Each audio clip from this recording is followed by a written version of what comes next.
ನಾನು ಈ ಥರ ಡಬ್ಬಿಂಗು ಅಂತ ಕರೆದಾಗ ಸ್ವಲ್ಪ ಶಾಕ್ ಆದೆ ನಾನು ನೋಡಿ.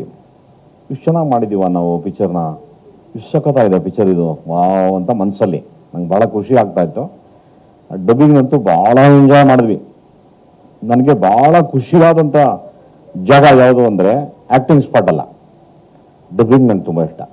ಆ ಡಬ್ಬಿಂಗಲ್ಲಿ ಎಲ್ಲರೂ ಭಾಳ ಅರಿಬಿರಿನಲ್ಲಿ ಬರ್ತಾರೆ, ಒಪ್ಪಿಸ್ಬಿಟ್ಟು ಹೊರಟೋಗ್ತಾರೆ. ನಾನು ಹಂಗಲ್ಲ, ನಾನು ರಿಕ್ವೆಸ್ಟ್ ಮಾಡ್ಬಿಡ್ತೀನಿ, ನಾನು ಒಂದು 4-5 ದಿನ ಡಬ್ಬಿಂಗ್ ಮಾಡಬೇಕು ಸಹಕರಿಸಿ ಅಂತ ನಾನು. ಯಾಕೆಂದರೆ ನಾವು ಎಷ್ಟು ತಪ್ಪುಗಳನ್ನು ಮಾಡಿರ್ತೀವಿ, ಅದು ಡಬ್ಬಿಂಗಲ್ಲಿ ಮಾತ್ರ ಅದನ್ನು ಮುಚ್ಚಾಕೋಕ್ಕೆ ಸಾಧ್ಯ, ಇನ್ನೆಲ್ಲೂ ಮಾಡೋಕ್ಕಾಗೋಲ್ಲ. ಸಿನಿಮಾ ಅದು ಒಂದು ಭಾಳ ಬ್ಯೂಟಿಫುಲ್ ಜಾಗ. ಹಾಗಾಗಿ ಒಂದು ಸಣ್ಣ ಮಾರ್ಕೆಟಿಂಗು ಮಾಡ್ಕೊತೀನಿ, ಬೇಜಾರು ಮಾಡ್ಕೊಬೇಡಿ. ಒಂದು ಭಾಳ ಬ್ಯೂಟಿಫುಲ್ ಸ್ಟುಡಿಯೋ ಮಾಡ್ತಾಯಿದ್ದೀನಿ, ವಂಡರ್ಫುಲ್ ಸ್ಟುಡಿಯೋ, ಫೈನ್ 1 ಅಂತ. ಯಾಕೆಂದರೆ ನಮ್ಮ ಮನೆ ಪಕ್ಕದಲ್ಲಿ ಇರುತ್ತೆ, ನಾನು ಸ್ವಲ್ಪ ಸೋಂಬೇರಿ, ಅಲ್ಲಿ ಇಲ್ಲಿ ಓಡಾಡೋಕ್ಕಾಗಲ್ಲ. ಸುಮ್ಮನೆ ಪಕ್ಕದಲ್ಲಿ ಲಿಫ್ಟ್ ಹತ್ಬಿಟ್ರೆ ಮೇಲ್ಗಡೆ ಹೋಗ್ಬೋದು. ಹಂಗೆ ಒಂದು ಬ್ಯೂಟಿಫುಲ್ ಸ್ಟುಡಿಯೋ. ಹಾಂ ಹಾಂ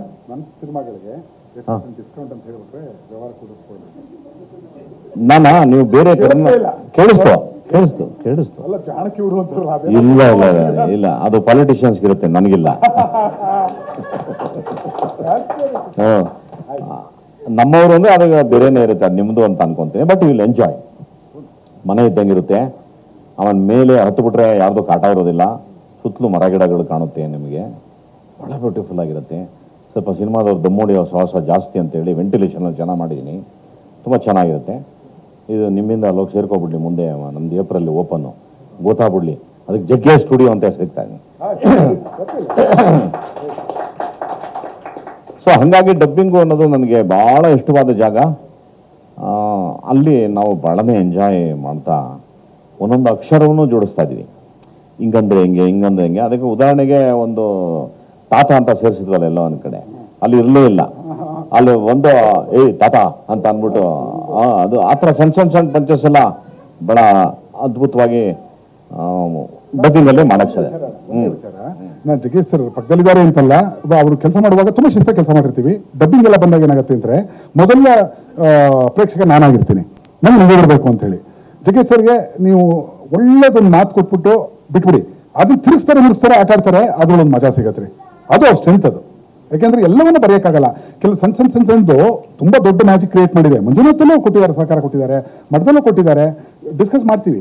ಅದು ಶೂಟಿಂಗ್ ಅಲ್ಲಾದ್ರೆ ಡಬ್ಬಿಂಗಲ್ಲಂತೂ ಕೆಲವು ಲೈನ್ಸು ಅಣ್ಣ ಈ ಥರ ಹೋಗೋಣ ಅಂತ ನಾನೊಂದು ಮಾಡ್ತೀನಿ ನೋಡು ಅಂತ ಅನ್ನೋರು, ಹೇಳಿ ಅಣ್ಣ ಅಂತ ಅದು ಹೇಳ್ತಿದ್ರು, ಅಣ್ಣ ಸೂಪರ್ ಆಗಿದೆ, ಇದು ಇಟ್ಕೊಳ್ಳೋಣ ಅಂತ.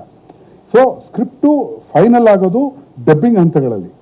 ಜಗ್ಗೇಶ್ ಅವರ ಅವರು ಅದಕ್ಕೆ ತುಂಬ ಇನ್ವಾಲ್ವ್ ಆಗಿ ಮಾಡ್ತಾರೆ. ಮತ್ತು ನಾನು ಕೇಳಿದ್ದಿದ್ದು, ಒಬ್ಬ ನಿರ್ಮಾಪಕರ ಹೆಸರು ಬೇಡ, ಅವರು ಇವರ ಡಬ್ಬಿಂಗ್ ಬಂದು ಕೂತ್ಕೊಳ್ಳೋರಂತೆ. ಇವ್ರ ಚಿತ್ರಗಳು ಸಿನಿಮಾ ಡಬ್ಬಿಂಗ್ ಮಾಡುವಾಗ, ನಾ ಸಿನಿಮಾಗಿಂತ ಜಗ್ಗೇಶ್ ಅವ್ರ ಡಬ್ಬಿಂಗ್ ನೋಡ್ಬೇಕು ನಾನು ಅಂತ. ಯಾಕೆ ಅಂದರೆ ಒರಿಜಿನಲ್ ಡೈಲಾಗ್ ಒಂದಿರುತ್ತೆ, ಆ ಡಬ್ಬಿಂಗಲ್ಲಿ ಇಂಪ್ರೂವೈಸ್ ಮಾಡ್ಬಿಡ್ತಾರೆ, ಇನ್ನೂ ಕಾಮಿಡಿ ಇರುತ್ತದು ಅಂತ. ಅದು ಜಗ್ಗೇಶ್ ಅವ್ರ ಸ್ಟ್ರೆಂತ್ ಅದು. ಅದನ್ನು ಎಲ್ಲೂ ಪಬ್ಲಿಷ್ ಆಗಿಲ್ಲ. ಅದು ಅವ್ರನ್ನ ಸಿಕ್ಕಲ್ಲ, ಡಬ್ಬಿಂಗ್ ಅವ್ರದ್ದು ಇವತ್ತೆಲ್ಲ ಹಾಕೊಂಡಿದ್ದಾರೆ ಅಂತ ಸ್ಟುಡಿಯೋ ಆಕಾಶ್ ಇಲ್ಲಿ ಅವ್ರದ್ದು ಅಂತ ನಾನು ನೋಡ್ತಾ ಇತ್ತು, ದೂರ ನಿಂತ್ಕೊಂಡು ನೋಡಿ ಎಂಜಾಯ್ ಮಾಡ್ಬಿಟ್ಟು ಬರ್ತಾರೆ. ಇದು ಇರೋದಣ್ಣ ರೆಕಾರ್ಡ್. ಯಾರು ಅನೇಕ ನಮಗೆ ಅದು ಅಂಥ ಒಬ್ಬ ಗುರು ಸಿಗ್ತಾನೆ ನನ್ನ ಅದೃಷ್ಟ.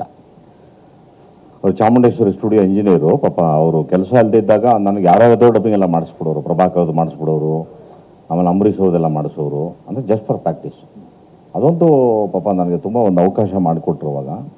ಹಾಗೆ ಡಬ್ಬಿಂಗು ಅನ್ನೋದು ಒಂದು ಈ ಚಿತ್ರ ನಾನು ಆ ಹಂತದಲ್ಲಿ ನೋಡಿದಾಗ ನನಗೆ ಯಾವಾಗ ತುಂಬ ಸಂತೋಷ ಆಗುತ್ತೆ ಅಂದರೆ, ಜನ ನನ್ನ ಚಿತ್ರಕ್ಕೆ ಬಂದು ಚೆನ್ನಾಗಿ ಮನಸ್ಫೂರ್ತಿ ನಕ್ಬಿಟ್ಟಾಗ ಭಾಳ ದೊಡ್ಡ ಖುಷಿ ಆಗ್ಬಿಡುತ್ತೆ ನನಗೆ. ಸದ್ಯ ನಾನು ದುಡ್ಡು ತೊಗೊಂಡಿದ್ದಕ್ಕೂ ಸಾರ್ಥಕ ಆಯಿತು ಅಂತ ಅನಿಸ್ಬಿಡುತ್ತೆ. ನನಗೆ ಈ ಫೇಲ್ ಕಾಮಿಡಿಗಳೆಲ್ಲ ಇಷ್ಟ ಆಗಲ್ಲ, ನಗು ಬರ್ದಿರೋ ಕಾಮಿಡಿ ಇವೆಲ್ಲ. ಆಮೇಲೆ ಟೈಮಿಂಗ್ ರಾಂಗ್ ಆಗ್ಬಿಟ್ರೆ ಕಾಮಿಡಿ ತುಂಬ ಡೇಂಜರು. ಅದನ್ನು ಈ ಗಳಿಗೆಯಲ್ಲೇ ಈ ಕ್ಷಣದಲ್ಲೇ ಹೇಳಬೇಕು. ಅದು ಒಂದು ಗಳಿಗೆ ಜಾರಬಿಡ್ತು ಅಂದರು ಅದು ನಗು ಬರೋಲ್ಲ, ಏನೋ ಮಾಡ್ದಾರೆ ಅಂತ ಅಂದ್ಬಿಡ್ತಾರೆ. ಹಂಗಾಗಬಾರ್ದು, ಪ್ರತಿಯೊಂದು ಟಕ್ ಅಂತ ನಗು ಬರಬೇಕು. ಆ ಒಂದು ಕುಸರಿ ಕೆಲಸ ನನ್ನ ಅದೃಷ್ಟ. ನಾನು ತುಂಬ ಒಳ್ಳೊಳ್ಳೆ ಯಾರಿಗೂ ಗೊತ್ತಿಲ್ಲ ನೋಡಿ, ಪಾಪ ಇವತ್ತು NS ರಾವ್ ತೀರ್ಕೊಂಡಿದ್ದಾರೆ, ನಾನು ಅಸಿಸ್ಟೆಂಟ್ ಡೈರೆಕ್ಟ್ರು. ಅವ್ರು ಬಂದು ಆನ್ ಸ್ಪಾಟ್ ಡೈಲಾಗ್ ಹೇಳೋರು. ಅವಾಗ ದೊಡ್ಡ ಟೇಪ್ ರೆಕಾರ್ಡಲ್ಲಿ ರೆಕಾರ್ಡ್ ಮಾಡ್ಕೋಬೇಕಾಯಿತು. ಆಮೇಲೆ ರಾತ್ರಿ ಎಲ್ಲ ಕೂತ್ಕೊಂಡು ನಾನು ಬರೀವೆ, ಡೈಲಾಗ್ನೆಲ್ಲ ಬರೀವೆ. ಆಗ ನಾನು ಅವರ ಒಂದು ಕಾಮಿಡಿ ಸೀನ್ಸ್ನ ನೋಡ್ತಾ ಇದ್ದೆ. ನಾನು NS ರಾವ್ ಅವರು ಗಾಂಧಿನಗರದಲ್ಲಿತ್ತು, ಬ್ಯಾಂಗ್ಳೂರು ಡಬ್ಬಿಂಗ್ ಥಿಯೇಟರ್ ಅಂತ ಒಂದಿತ್ತು ಅಲ್ಲಿ, ಹೋಟೆಲ್ ಗಾಂಧಿನಗರ ಎದುರುಗಡೆ. ಇವಾಗೆಲ್ಲ ಇಲ್ಲ, ಅದು ಸೇಟು ಬಂಗ್ಲೆಗಳಾಗ್ಬಿಟ್ಟಿದ್ದಾವೆ. ಹಾಗೆ ಆಮೇಲೆ ಮುಸುರಿ ಕೃಷ್ಣಮೂರ್ತಿಯವರು ಹಿಂಗೆ ಡಬ್ಬಿಂಗ್ ಮಾಡ್ತಾರೆ, ನೋಡೋದೇ ಒಂದು ಚಂದ ಅವ್ರದ್ದು. ಅಲ್ಲೇನೋ ಇರುತ್ತೆ, ಅವರೇನೋ ಸೇರಿಸ್ತಾರೆ, ಜೋರಾಗಿ ನಗೋ ಥರ ಮಾಡ್ಬಿಡ್ತಾನೆ. ಅದರಲ್ಲಿ ಸ್ವಲ್ಪ ಸ್ಲೋ ಅಂದರೆ ನಮ್ಮ ಧೀರೇಂದ್ರ ಗೋಪಾಲ್. ಆ ಯಪ್ಪನಿಗೆ ಡಬ್ಬಿಂಗು ತುಂಬ ರಬ್ಬರ್ ಥರ ಹೇಳೋರು ಅವರು. ಅವ್ರು ಡಬ್ಬಿಂಗ್ ಬಂದ್ಬಿಡ್ತಾರೆ ಅಂದರೆ ಎಲ್ಲರಿಗೂ ಟೆನ್ಷನ್ನು. ಓ ಯಪ್ಪ ಇನ್ನು ಮೈಕ್ ಹಿಡ್ಕೊಬಿಡ್ತಾನೆ, ಬಿಡೋದಿಲ್ಲ ಅನ್ನೋ ಥರ ಟೆನ್ಷನ್ನು. ಅವರೇ ಮಾಡಿರ್ತಾರೆ ಎಳೆಯೋರು, ಆದರೆ ಪರ್ಫೆಕ್ಟಾಗಿ ಮಾಡೋರು, ಭಾಳ ಕಂಚಿನ ಕಂಠ ಅವ್ರದ್ದು. ಇನ್ನು Sundar Krishna Urs, I don't think ಅವ್ರ ಥರ ಇನ್ನೊಬ್ಬ ಮಗ ಹುಟ್ಟಕ್ಕೆ ಸಾಧ್ಯನೇ ಇಲ್ಲ. ಒಂದೊಂದು ಪೇಜ್ ಡೈಲಾಗ್ನು ಏನು ಅದ್ಭುತವಾಗಿ ಹೇಳೋರು ಅಂದರೆ ನಾವು ಅದನ್ನು ನೋಡಿ ಹಾಂ ಸುಂದರ್ ಕೃಷ್ಣ ಮಾಡ್ತೀರಾ ಅದ ಗಂಟ್ಲು ಯಾಕೋ ಒಂಥರ ಗೊರ ಗೊರ ಅಂತ. ಆನೆ ಹೆಜ್ಜೆ ಗುರುತನ್ನ ಬಿಟ್ಕೊಂಡು ಹೋಗುತ್ತೆ, ಈ ಸಮಂತನ ಸರ್ಪಕ್ಕೆ ಹೆಜ್ಜೆ ಗುರುತೇ ಇಲ್ಲ, ರಘು ನಿಮ್ಮ ಮಗು ಅಂತ